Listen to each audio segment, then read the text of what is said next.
Welcome back guys to another explanation of sequence। तो chapter की शुरुआत होती है। मिस जियांगू बताती है कि मैंने अपने स्टूडेंट के साथ खाना लाया है। अभी के लिए रिफ्यूजीज का ध्यान तुम्हारे रैबिट पर है, लेकिन वो बाद में हम पे अपनी चाल चलेंगे, इसलिए मुझे अपनी स्टूडेंट्स की प्रोटेक्शन के लिए हथियार की जरूरत है। ये सुनकर शैशु गन निकालता है और पूछता है, आपको गन चलानी आती है? मिस जियांगू नहीं कहती हैं, आप उस बच्चे को ये गन क्यों नहीं दे देती? मैंने उस स्टूडेंट को नोटिस करा है, उसका नाम शायद से वांग यूची था। वो काफी स्ट्रांग है और मैं उसे थोड़ी ट्रेनिंग तो दे ही सकता हूँ। मिस जियांगू शैशु से गन लेकर कहती है, नहीं, अभी उनकी पढ़ने लिखने की उम्र है और वो इस एज में किसी की जान नहीं ले सकते हैं। मैं उनकी टीचर हूँ, इसलिए ये मेरी जिम्मेदारी है उन्हें प्रोटेक्ट करने की। तभी कुछ लोग शैशु की तरफ बढ़ने लगते हैं। ये देखकर शैशु वो रैबिट साइड रखते हुए कहता है, चनवुडी, इनकी प्रोटेक्शन करो।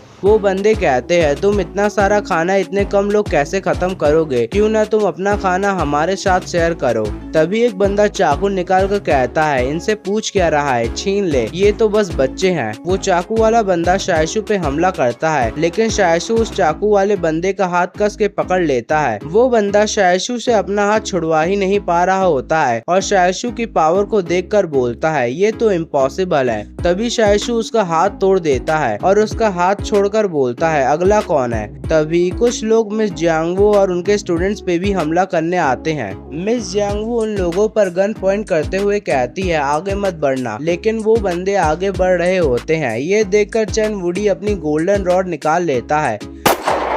तभी मिस जियांगवो गोली चला देती हैं और वो गोली एक बंदे को लग भी जाती है। ये देखकर शैशु सोचता है, ये दुनिया कितनी खतरनाक हो चुकी है। मिस जियांगवो जैसे सीधे लोग भी किसी और की जान निकालने पर मजबूर हो चुके हैं। मिस जियांगवो उस बंदे को मारकर रोने लग जाती हैं। सिस्टर शायू उन्हें संभालते हुए कहती हैं, कोई बात नहीं, सब ठीक है अब। मिस जियांगवो कहती है, अगर मैं ये नहीं करती तो कौन करता? तभी मिस जियांगवो से एक लाल ऑरा निकलकर उनकी हाथ की तरफ बढ़ने लगता है और वो लाल ऑरा उनके हाथ में एक लाल फूल में बदल जाता है और तभी मिस जियांगवो के आसपास लाल कलर की फूलों की पंखुड़ियां आने लगती हैं। तभी एक बंदा मिस जियांगवो पर एक लकड़ी से अटैक करने आता है, लेकिन मिस जियांगवो अपने फूलों की पंखुड़ियों को कंट्रोल करके उस बंदे की लकड़ी को काट कर रख देती हैं। ये देखकर शैशु मन ही मन सोचता है, मिस जियांगवो भी सुपर ह्यूमन बन गई। ये देखकर उनके स्टूडेंट्स भी हैरानी से कहते हैं, टीचर आप सुपर ह्यूमन बन गई। तभी वांग फ्यूगुई भी गन निकालकर किसी को मारने की सोच रहा होता है, लेकिन शैशु उसकी गलत फहमी को दूर करते हुए कहता है, तुम लोगों को मारकर सुपर ह्यूमन नहीं बन सकते हो, ये तुम्हारी दिमागी शक्ति पर निर्भर करता है। तो मैं फिर कैसे सुपर ह्यूमन बन सकता हूँ? अगर मैं एक सुपर ह्यूमन बन गया तो मैं अपने बेटे को प्रूफ कर सकता हूँ। बेफालतू की बातें सोचना बंद करो और सभी लोग सुपर ह्यूमन नहीं बन सकते हैं और तुम उसके बिना भी एक अच्छी जिंदगी जी सकते हो। फिर शैशु सोचता है, यही तो फर्क है जंगल और स्ट्रॉन्गहोल्ड में। कोई भी तुम्हें लेक्चर नहीं दे सकता, तुम आजाद हो कुछ भी करने के लिए। सभी लोग सोचते हैं जिनके पास ज्यादा बंदे होते हैं वो कुछ भी मन चाहा कर सकते हैं, लेकिन जंगलों में जो स्ट्रॉन्ग है उसके पास ही ताकत होगी रिसोर्सेज जमा करने की। और ये स्ट्रॉन्गहोल्ड के लोग, इनके दिमाग में घुसता ही नहीं कि अगर ये लोग साथ में काम करेंगे तो ये आसानी से कोई भी जंगली मुर्गी या बतख पकड़ सकते हैं, लेकिन इन्हें पता ही नहीं कि हार्डवर्क से हम कुछ तो हासिल कर सकते हैं। तभी शैशु चनवुडी को उदास बैठा देख बोलता है, क्या हुआ चनवुडी, मुंह लटकाए क्यों बैठे हो? चनवुडी बोलता है, कुछ लोग तो मुझे ऐसे देख रहे हैं जैसे मौका मिलते ही खा जाएंगे। तभी एक नोटिफिकेशन आता है, मिशन, चनवुडी की मदद करो उसे अच्छा फील करवाने में। शैशु बोलता है, कुछ लोग अपने ही लोगों को धोखा दे देते हैं और फिर उन्हें बाद में एहसास होता है कि वो गलत थे। फिर ये लोग इस अंधेरी दुनिया में रोशनी की तलाश करने लगते हैं। अगर तुम्हें ऐसा लगता है कि अंधेरा तुम्हें खा रहा है, इसका मतलब तुम वो रोशनी हो।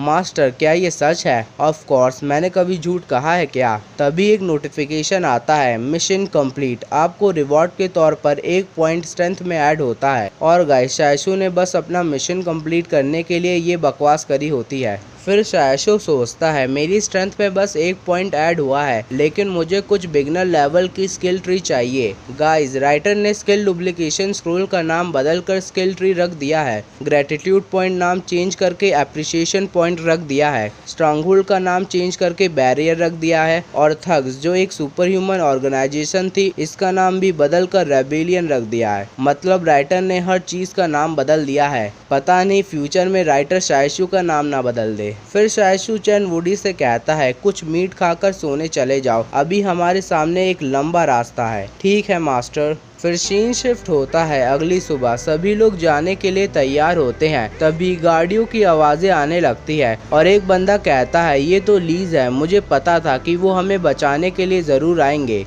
फिर एक सोल्जर उनके पास आकर पूछता है तुम लोग कहाँ से हो? सर, हम लोग स्ट्रांगहोल्ड 109 के सिटीजन्स हैं, हम लोग वहाँ से बचकर भाग गए थे। तभी वो सोल्जर बोलता है मैं तुम लोगों को यहाँ बचाने के लिए नहीं आया हूँ, हमें ऑर्डर मिला है कि हमें घुसपैठियों को पकड़ना है। तुम लोगों को वापस शहर भेज दिया जाएगा, लेकिन हम तुम्हें वहाँ खाना सप्लाई नहीं कर सकते हैं। एक बंदा बोलता है वहाँ पहुँचने के बाद क्या हम लोग रिफ्यूजी बन जाएंगे? हम लोग स्ट्रांगहोल्ड के असली सिटीजन्स हैं, तुम्हें उसकी चिंता करने की कोई जरूरत नहीं। लीज बंदों को जमा कर रही है मिलिट्री में भर्ती करने के लिए। आदमी आर्मी को ज्वाइन कर सकते हैं और औरतें फैक्ट्री में मिलिट्री यूनिफॉर्म्स बना सकती हैं। वो सोल्जर दूसरे सोल्जर से कहता है गिनो ये कितने हैं और आदमी और औरत को अलग अलग करके 2 ट्रक में इन्हें प्राइवेट आर्मी के पास भेज दो। शायशु सोचता है ये लीज तो हमें जबरदस्ती आर्मी में भर्ती कर रहे हैं। लुवियन पूछता है भैया अब हम लोग क्या करें? अभी के लिए हम इनके खिलाफ नहीं जा सकते हैं, चलो अब स्ट्रांगहोल्ड 108 चलते हैं, फिर देखा जाएगा कि हम वहां से निकल पाते हैं क्या नहीं। फिर शायशु मिस जियांगू से कहता है अब आपकी बारी है सिस्टर शायू को प्रोटेक्ट करने की, और आपके मेल स्टूडेंट्स की प्रोटेक्शन मैं कर लूँगा। ठीक है, लेकिन तुम उनका ध्यान रखना। फिर हमें दिखाया जाता है वांग फ्यूगुई उस सोल्जर को रिश्वत के तौर पर सिगरेट दे रहा होता है, लेकिन वो सोल्जर साफ साफ मना कर देता है। फिर वो लोग ट्रक में चढ़ने लगते हैं और वो ट्रक स्ट्रांगहोल्ड 108 की तरफ बढ़ने लगते हैं। शायशु वांग फ्यूगुई से पूछता है क्या तुमने लीज के स्ट्रांगहोल्ड का कुछ सीन पता किया? हाँ मैंने किया, अब लीज के स्ट्रांगहोल्ड डिफेंसिव मोड में चले गए हैं। ऐसा लगता है कि वो किसी के साथ जंग करने वाले हैं। क्या जंग? ये किसके दम पर जंग करने वाले हैं? क्या ये अपनी नैनो मशीन से जंग करेंगे? अगर ऐसा है तो इन्होंने जानबूझ के वो हार्ड ड्राइव वहाँ पर रखी होगी। यांग शाओजिन के लिए अच्छा ही होगा अगर वो उस हार्ड ड्राइव को इस्तेमाल करने से पहले एक बार उसे चेक कर ले। पता नहीं, शायद से लीज का वो एक जाल हो। फिर टाइम स्किप होता है। वो 2 ट्रक स्ट्रांगहोल्ड 108 पहुंच चुके होते हैं। एक ऑफिसर बोलता है हम चाहते ही नहीं है कि तुम लोग आर्मी ज्वाइन करो, लेकिन क्या है ना, हमें ऊपर से ऑर्डर्स मिले हैं। कुछ लोग बहाना बनाते हुए कहते हैं सर मेरे पैर में तो अक्सर ही दर्द होता रहता है, मैं सोल्जर नहीं बन सकता। एक लेडी बोलती है मुझे तो सिलाई करनी आती ही नहीं है, मैंने कभी भी ऐसा काम पहले नहीं करा है। तुम लोगों को ये चीजें सिखाई जाएंगी और अगर तुम्हें और कोई भी प्रॉब्लम है तो तुम मेरे से कह सकते हो। मैं चीफ ली को जानता हूँ, लेकिन तुम्हें भी पता है फ्री में कोई काम नहीं होता। शायशु उसकी बात सुनकर सोचता है ये तो सीधा सीधा रिश्वत मांग रहा है। तभी वांग फ्यूगुई उसके पास आकर उसके कान में बताता है सर मेरे पास 100 दवाइयाँ और 5 काफ़ी महंगी घड़ियाँ भी हैं,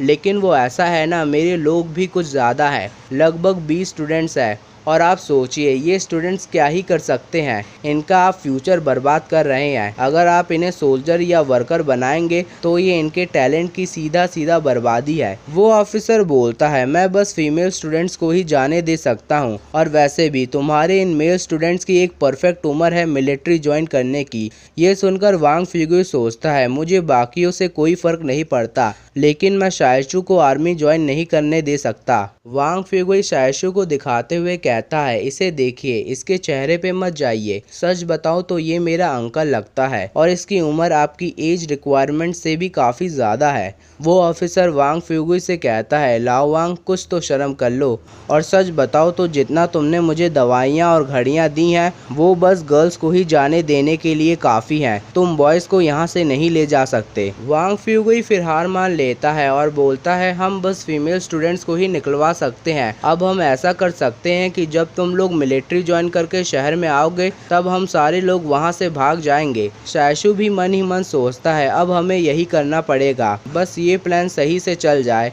फिर वो ऑफिसर उन लोगों से कहता है, तो तुम लोग हो नए सोल्जर्स, मेरा नाम ली क्विंगजन है। अब मैं तुम्हें आर्मी कैंप भेजूंगा कुछ टेस्ट के लिए, और तुम लोगों के लिए एक गुड न्यूज़, अगर तुम लोगों ने एक भी टेस्ट कंप्लीट कर लिया तो तुम्हें वापस स्ट्रॉन्गहोल्ड भेज दिया जाएगा, तो गुड लक। ये सुनकर शायशु वांग फ्यूगी के प्लान पर पानी फिरता देख सोचता है, अब ये लोग कैसा टेस्ट लेने वाले हैं। वीडियो पसंद आई हो तो लाइक शेयर सब्सक्राइब ज़रूर करिए।